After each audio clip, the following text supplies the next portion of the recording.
Hello.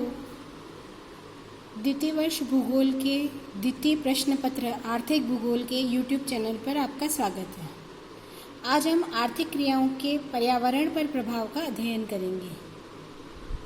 जैसा कि आपको पता है, मानव अपनी आधारभूत आवश्यकताओं की पूर्ति, भरण पोषण और विलासिता के लिए जो भी क्रियाकलाप या व्यवसाय करता है, उन्हें हम आर्थिक क्रिया के नाम से जानते हैं। ये आर्थिक क्रियाएं प्राथमिक, द्वितीयक, तृतीयक, चतुर्थक आदि प्रकार की होती है, जिसके बारे में हम गत वीडियो में पढ़ चुके हैं। सभी प्रकार की आर्थिक गतिविधियों का प्रत्यक्ष या अप्रत्यक्ष रूप से पर्यावरण पर प्रभाव पड़ता ही है। ये वातावरण में असंतुलन की स्थिति को उत्पन्न कर देती है, परंतु अलग अलग प्रकार की आर्थिक क्रियाएं अलग अलग दर से पर्यावरण को प्रभावित करती हैं। तो अब हम कौन सी आर्थिक क्रिया किस प्रकार से पर्यावरण को प्रभावित करती है, इसके बारे में विस्तार से पढ़ेंगे। तो सबसे पहले हमारा है कृषि का पर्यावरण पर प्रभाव। मानव की पहली आवश्यकता भोजन होती है और यह कृषि पर निर्भर है। बढ़ती जनसंख्या के कारण भोज्य पदार्थों की भी मांग बढ़ जाती है और इसे पूरा करने के लिए या तो हमें कृषि भूमि का विस्तार करना पड़ता है या फिर हमें प्रति हेक्टेयर उत्पादन बढ़ाना पड़ता है। कृषि भूमि विस्तार के कारण प्राकृतिक वनों से लेकर समुद्री दलदल तक भूमि कृषि के रूप में परिवर्तित हो चुकी है और उत्पादन वृद्धि के लिए दिनों दिन रसायनों का प्रयोग बढ़ता जा रहा है। फसलों को कीटनाशकों से बचाने के लिए भी कीटनाशकों का प्रयोग अब बढ़ता जा रहा है और इन सब से हमारे पर्यावरण में कई समस्याएं उत्पन्न हो गई हैं, जिनमें से कुछ मुख्य हम यहाँ विस्तृत से बता रहे हैं। वन विनाश से पर्यावरण असंतुलन की समस्याएं हैं। मृदा में जैविक अंशों की कमी होती जा रही है और उसकी गुणवत्ता प्रभावित हो रही है। वन विनाश से पर्यावरण असंतुलित हो रहा है। मृदा अपरदन की समस्या बढ़ रही है। डीडीटी, बीएससी, एल्डेरिन आदि कीटनाशकों का हेलीकॉप्टर से छिड़काव किया जा रहा है, जिसके कारण वायु प्रदूषण बढ़ रहा है। नाइट्रेट, फास्फेट, अमोनिया, यूरिया आदि रासायनिक उर्वरकों के कारण जल प्रदूषण की भी समस्या बढ़ती जा रही है। दूसरी हमारी आर्थिक क्रिया है पशुपालन। पशुपालन भी हमारे पर्यावरण को प्रभावित कर रही है। कृत्रिम गर्भाधान के द्वारा पशुओं की संख्या में वृद्धि की जा रही है, क्योंकि मानव का जो भोज्य है वो कृषि के साथ साथ पशुओं से भी आता है। दूध, मांस, खाल आदि के कारण पशुओं में कृत्रिम गर्भाधान किया जा रहा है और आजकल पशुपालन जो है वो व्यावसायिक रूप में हो रहा है और इसका सीधा प्रभाव हमारे पर्यावरण पर पड़ रहा है। तो सर्वप्रथम तो पशुओं के चराई के कारण मिट्टी के कटाव की समस्या उत्पन्न हो रही है और चारण के लिए चारागाह क्षेत्रों का विस्तार किया जा रहा है और इसके लिए सघन वनों को काटा जा रहा है।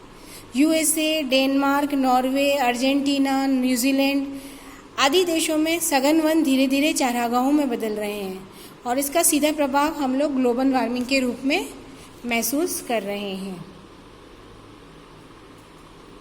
तीसरा जो हमारी आर्थिक क्रिया है वो है खनन, जो बहुत अधिक रूप में पर्यावरण को प्रभावित कर रही है। मानव की बेसिक या आधारभूत आवश्यकताओं के साथ साथ मानव विलासिता के लिए भी, विलासिता से संबंधित जितनी आवश्यकताएं उन्हें भी पूरा करना चाहता है और इसके लिए खनिजों की आवश्यकता रहती है।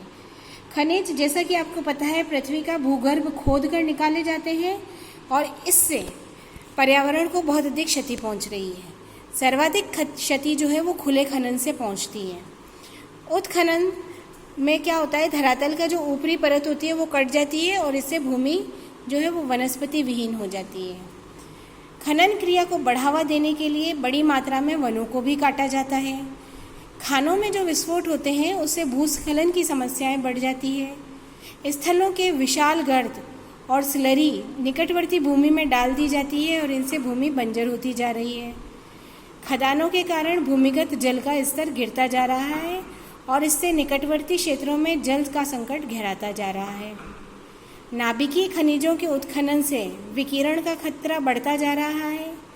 झारखंड राज्य में जादूगुड़ा खान का जो क्षेत्र है, यूरेनियम के खनन के कारण संपूर्ण रूप से पर्यावरण की दृष्टि से असंतुलित हो गया है। खनन क्षेत्रों में धुएं और तापमान में बहुत अधिक वृद्धि हो जाती है, जिससे जनजीवन भी प्रभावित होता है। खनन क्षेत्रों से निकलने वाला गर्म तेल, गर्म पानी और खनिज के महीन कण बहकर जल स्रोतों में मिल जाते हैं, जिससे जल विषैला हो जाता है और जल प्रदूषण के रूप में पर्यावरण को क्षति पहुंचती है। खनन क्षेत्रों में जो विस्फोट होते हैं उसके कारण भी धूल के कण बड़ी मात्रा में वायुमंडल में फैल जाते हैं और वायु प्रदूषण तीव्र हो जाता है।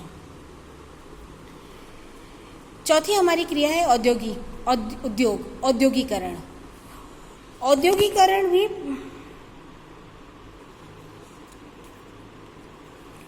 औद्योगिकरण मानव की बढ़ती आवश्यकता को पूरा करने के लिए अति आवश्यक हो गया है, परंतु इसके बहुत अधिक विपरीत प्रभाव पर्यावरण पर देखने को मिल रहे हैं, जिनमें सबसे अधिक है कि कच्चे माल की आपूर्ति के लिए हमें संसाधनों का अंधाधुंध तीव्र गति से दोहन करना पड़ रहा है और इससे वातावरण को बहुत अधिक नुकसान पहुंच रहा है।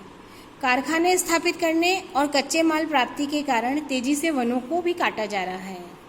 कारखानों से निकलने वाले धुएं, कार्बन डाइऑक्साइड और सल्फर डाइऑक्साइड, नाइट्रोजन ऑक्साइड आदि से वायु प्रदूषण बढ़ रहा है। बढ़ते औद्योगिकरण ने नगरीकरण को भी बढ़ावा दिया है, जिससे पर्यावरण पर विपरीत प्रभाव पड़ रहा है। औद्योगिक इकाइयों में शक्ति की मांग के कारण ऊर्जा का संकट उत्पन्न हो गया है।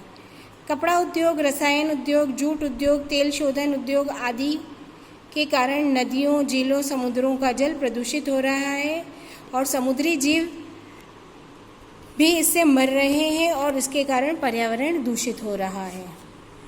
अंतिम हमारी जो क्रिया है वो है परिवहन के साधन।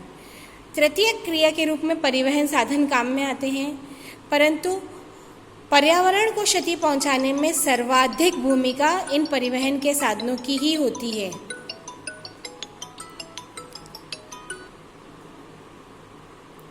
स्वचालित वाहनों में पेट्रोल और डीजल का दहन बड़ी मात्रा में होता है और जिसके कारण ऑक्सीजन की खपत बहुत अधिक होती है।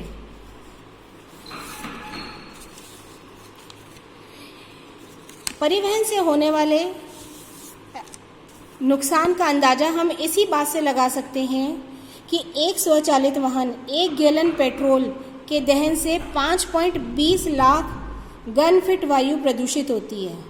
विकसित एवं विकासशील सभी देशों में वाहनों की संख्याओं में अभूतपूर्व वृद्धि हो रही है, परंतु विकासशील देशों के वाहन पुराने और घटिया होने के कारण प्रदूषण बढ़ रहा है, तो विकसित देशों में उसकी अत्यधिक मात्रा के कारण प्रदूषण बढ़ रहा है।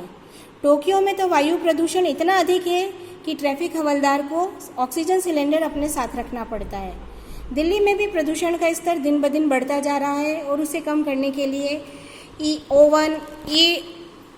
ऑड ओवन जैसी योजनाएं बनाई जा रही हैं। धन्यवाद।